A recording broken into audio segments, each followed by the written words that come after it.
नमस्कार दोस्तों, स्वागत है आप सभी का आपके अपने चैनल पर। आज हम बताएंगे आपकी रोजमर्रा से जुड़ी तमाम महत्वपूर्ण खबरों की जानकारी, जिससे आप सभी की रोजमर्रा की जिंदगी पर पड़ेगा बड़ा असर। अगर आप सभी गरीब, किसान, मजदूर, महिला, युवा, बेरोजगार हैं तो ये खबर बेहद महत्वपूर्ण होने वाली है। इसलिए वीडियो को पूरा जरूर देखें, क्योंकि अभी अभी देश के प्रधानमंत्री माननीय नरेंद्र मोदी जी ने लाइव आकर कर दिया है बड़ा ऐलान, जिससे हर देशवासी को पर पड़ेगा बड़ा असर। इसीलिए वीडियो को अंत तक जरूर देखिएगा, क्योंकि आगे हम बताएंगे सोने चांदी के दाम, डीजल पेट्रोल की कीमत, गैस सिलेंडर की कीमत, राशन कार्ड की खबर एवं योजना की जानकारी, किसान सम्मान निधि की 22वीं किस्त की तारीख और भी बहुत कुछ बड़े ऐलान हुए हैं, जिससे आपकी रोजमर्रा की जिंदगी पर पड़ेगा बड़ा असर। इसीलिए इस खबर को पूरा जरूर देखें और वीडियो को लाइक कर दें, चैनल को सब्सक्राइब करके बेल आइकन जरूर दबा लें, ताकि ऐसी ही खबर आप तक सबसे पहले पहुंचे। और आप सभी ये वीडियो कहां से देख रहे हैं कमेंट बॉक्स में जरूर बताएं। तो चलिए देखते हैं उन सभी खबरों को, जिससे आपकी रोजमर्रा की जिंदगी अब होगी और मुश्किल। देखते हैं पहली महत्वपूर्ण खबर। जहां आवास योजना के तहत घर के लिए आवेदन किया है, नाम लिस्ट में है या किस्त का इंतजार कर रहे हैं, तो ये वीडियो बिल्कुल मिस मत करना, क्योंकि इस वक्त आवास योजना सिर्फ घर देने की योजना नहीं रह गई है, बल्कि फैसला करने वाली योजना बन चुकी है। बहुत से लोग ये मानकर बैठे हैं कि एक बार नाम आ गया या पहली किस्त मिल गई तो अब घर बनना पक्का है, लेकिन सच्चाई ये है कि अब सिस्टम ऐसा नहीं मान रहा। अब सरकार हर फाइल को दोबारा खोल कर देख रही है और सिर्फ कागज नहीं बल्कि जमीन पर हो रहे काम के आधार पर फैसला कर रही है। जियो टैग फोटो, निर्माण की स्टेज, लोकेशन और बैंक रिकॉर्ड सब कुछ आपस में मिलाया जा रहा है। और जहां भी ये दिख रहा है कि काम रुका है, जानकारी अधूरी है या रिकॉर्ड मैच नहीं कर रहा, वहां अगली किस्त बिना किसी नोटिस के होल्ड में चली जा रही है। इसी वजह से कई लोगों के मन में डर बैठा हुआ है कि कहीं उनका घर बीच में ही ना अटक जाए, क्योंकि अब सिर्फ इंतजार करने से कुछ नहीं होगा। सिस्टम खुद तय कर रहा है कि किसकी फाइल आगे बढ़ेगी और किसकी यहीं रुक जाएगी। लेकिन इसी सख्ती के बीच एक बड़ी उम्मीद वाली बात भी है, क्योंकि सरकार नए सर्वे की तैयारी में है। यानी जिन परिवारों के पास आज भी कच्चा मकान है और जो पहले किसी वजह से छूट गए थे, उनके लिए नया मौका बन सकता है। मतलब साफ है, एक तरफ पुरानी फाइलों की कड़ी जांच चल रही है और दूसरी तरफ नए लोगों के लिए दरवाजा खुलने वाला है। अब सवाल ये नहीं है कि आवास योजना की अगली किस्त कब आएगी, असली सवाल ये है कि आपकी फाइल सिस्टम में क्लीन है या जांच में, क्योंकि आने वाले समय में यही तय करेगा कि आपका घर आगे बनेगा या आपका नाम सिर्फ लिस्ट में ही रह जाएगा। इसीलिए ये वीडियो पूरा देखिए, क्योंकि आगे मैं आपको साफ साफ बताने वाला हूं कि किसका घर आगे बढ़ेगा, किसकी किस्त रुकी है, और सबसे जरूरी बात, अगर आपकी 22वीं किस्त अटकी है तो उसकी असली वजह क्या है। इसी के साथ चलते हैं अगली खबर की तरफ, जहां अगर आप किसान सम्मान निधि की 22वीं किस्त के 2000 रुपए का इंतजार कर रहे हैं तो ये वीडियो बिल्कुल मत छोड़ना, क्योंकि इस बार मामला सिर्फ पैसा आने का नहीं बल्कि नाम बचने या कटने का बन चुका है। बहुत से किसान ये सोचकर बैठे हैं कि पिछली बार पैसा आया था तो इस बार भी अपने आप आ जाएगा, लेकिन अब सिस्टम पुराने तरीके से काम नहीं कर रहा। इस बार सरकार पैसा भेजने से पहले हर किसान की पूरी फाइल खोलकर देख रही है। KYC, आधार, बैंक लिंक, जमीन का रिकॉर्ड और परिवार का डेटा सब कुछ एक साथ मिलाया जा रहा है। और जैसे ही कहीं भी जरा सी भी गड़बड़ी मिलती है, किसान का नाम सीधे होल्ड में चला जाता है, बिना कोई नोटिस दिए।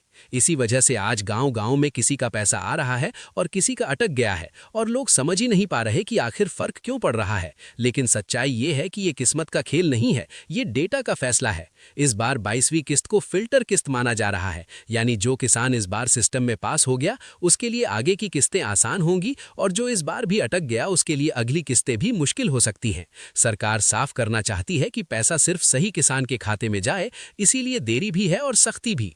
अब सवाल ये नहीं है कि 2000 रुपए कब आएंगे, असली सवाल ये है कि क्या आपका रिकॉर्ड सिस्टम में क्लीन है या जांच में फंसा है, क्योंकि अगर आपने इसे हल्के में लिया तो अगली किस्तों में भी यही कहानी दोहराई जा सकती है।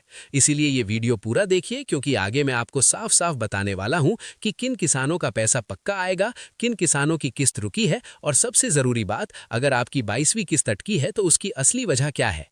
कई बुजुर्ग ये सोचते हैं कि एक बार पेंशन शुरू हो गई तो हमेशा मिलती रहेगी, लेकिन हर साल रिकॉर्ड की दोबारा जांच की जाती है। सरकार का उद्देश्य ये सुनिश्चित करना है कि पेंशन का लाभ केवल पात्र और जरूरतमंद बुजुर्गों तक पहुंचे। इसलिए उम्र की पुष्टि, आय की स्थिति और बैंक खाते की जानकारी सिस्टम में मिलाई जाती है। अगर कहीं भी मिसमैच पाया जाता है तो भुगतान अस्थायी रूप से रुक सकता है, जब तक रिकॉर्ड ठीक न हो जाए। यदि भविष्य में पेंशन राशि बढ़ाने या किसी अतिरिक्त सहायता की घोषणा होती है तो वही बुजुर्ग पूरा लाभ ले पाएंगे जिनका डेटा पूरी तरह साफ और अपडेट है। इसलिए अभी सबसे समझदारी की बात यह है कि बैंक खाता सक्रिय रखें, आधार लिंक की पुष्टि करें और जीवन प्रमाण पत्र समय पर जमा करें। अब असली सवाल ये नहीं है कि पेंशन बढ़ेगी या नहीं। असली सवाल ये है कि क्या आपका रिकॉर्ड सिस्टम में पूरी तरह क्लीन और एक्टिव है, ताकि हर महीने मिलने वाली वृद्धा पेंशन बिना किसी रुकावट सीधे आपके खाते में पहुंचती रहे। चलते हैं अगली खबर की तरफ, जहां अगर आप लाडली बहना योजना की लाभार्थी हैं तो ये खबर सीधे आपकी अगली किश्त से जुड़ी है। कई जगह ये चर्चा चल रही है कि किश्त समय पर आएगी या नहीं, राशि में कोई बदलाव होगा या नहीं और किन बहनों का भुगतान रुक सकता है। लेकिन असली बात समझना जरूरी है, क्योंकि अब ये योजना पूरी तरह डिजिटल रिकॉर्ड पर आधारित है।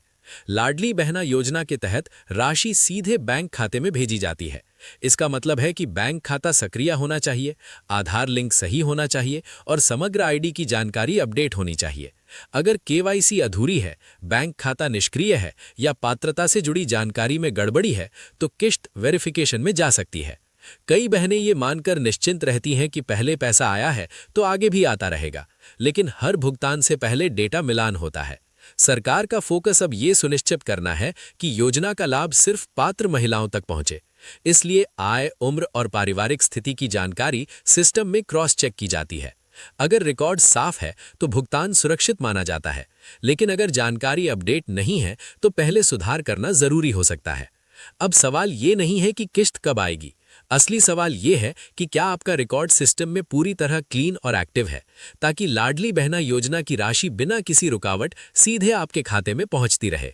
चलिए देखते हैं अगली खबर, जहां जरा ध्यान दीजिए, क्योंकि अगर आप नौकरी की तलाश में हैं या खुद का काम शुरू करना चाहते हैं तो युवा रोजगार लोन से जुड़ी ये खबर आपके लिए बेहद महत्वपूर्ण हो सकती है। इस समय कई योजनाओं के तहत युवाओं को स्वरोजगार के लिए आर्थिक सहायता देने की बात हो रही है, लेकिन असली सच्चाई ये है कि लोन सिर्फ घोषणा से नहीं बल्कि पूरी जांच और पात्रता के बाद ही मंजूर होता है। केंद्र और राज्य स्तर पर अलग अलग योजनाओं के माध्यम से युवाओं को व्यापार शुरू करने के लिए वित्तीय मदद दी जाती है। उदाहरण के तौर पर प्रधानमंत्री मुद्रा योजना के तहत छोटे व्यापार, दुकान, सर्विस सेंटर, मोबाइल रिपेयर, सिलाई, ब्यूटी पार्लर जैसे कामों के लिए लोन उपलब्ध कराया जाता है। लेकिन बैंक आवेदन मिलने के बाद सीधे पैसा जारी नहीं करते।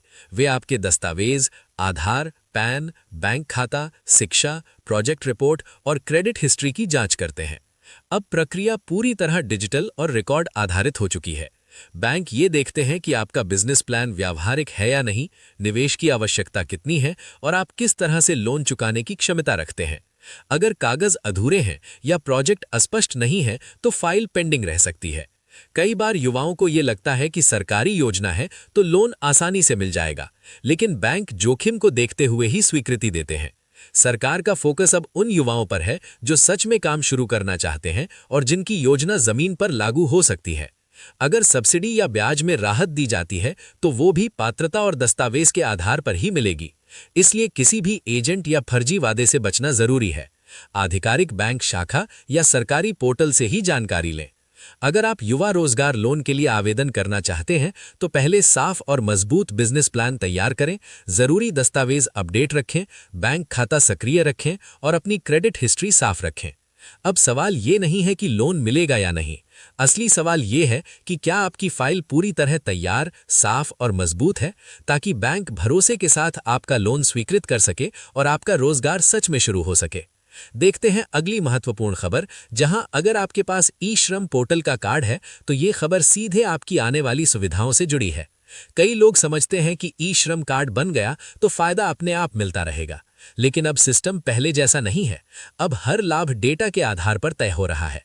ई श्रम कार्ड असंगठित क्षेत्र के श्रमिकों का राष्ट्रीय डेटाबेस है। इसके जरिए भविष्य में बीमा, पेंशन, दुर्घटना सहायता और अन्य सरकारी योजनाओं का लाभ जोड़ा जा सकता है। लेकिन सबसे जरूरी बात यह है कि आपका बैंक खाता सक्रिय हो, आधार लिंक सही हो और मोबाइल नंबर अपडेट हो। अगर केवाईसी अधूरी है, बैंक खाता निष्क्रिय है या पात्रता से जुड़ी जानकारी में गड़बड़ी है तो किश्त वेरिफिकेशन में जा सकती है। कई बहनें ये मानकर निश्चिंत रहती हैं कि पहले पैसा आया है तो आगे भी आता रहेगा, लेकिन हर भुगतान से पहले डेटा मिलान होता है। सरकार का फोकस अब ये सुनिश्चित करना है कि योजना का लाभ सिर्फ पात्र महिलाओं तक पहुंचे। इसलिए आय, उम्र और पारिवारिक स्थिति की जानकारी सिस्टम में क्रॉस चेक की जाती है। अगर रिकॉर्ड साफ है तो भुगतान सुरक्षित माना जाता है, लेकिन अगर जानकारी अपडेट नहीं है तो पहले सुधार करना जरूरी हो सकता है। अब सवाल ये नहीं है कि ई श्रम कार्ड बना है या नहीं। असली सवाल ये है कि क्या आपका ई श्रम रिकॉर्ड सिस्टम में पूरी तरह क्लीन और सक्रिय है, ताकि भविष्य में मिलने वाली किसी भी सहायता का लाभ बिना किसी रुकावट आपको मिल सके। तो दोस्तों, ये थी आज की महत्वपूर्ण खबरें। खबर अच्छी लगी हो तो वीडियो को लाइक करें और चैनल को सब्सक्राइब करके बेल आइकन जरूर दबा लें, ताकि ऐसी ही खबर आप तक सबसे पहले पहुंचे। तो मिलते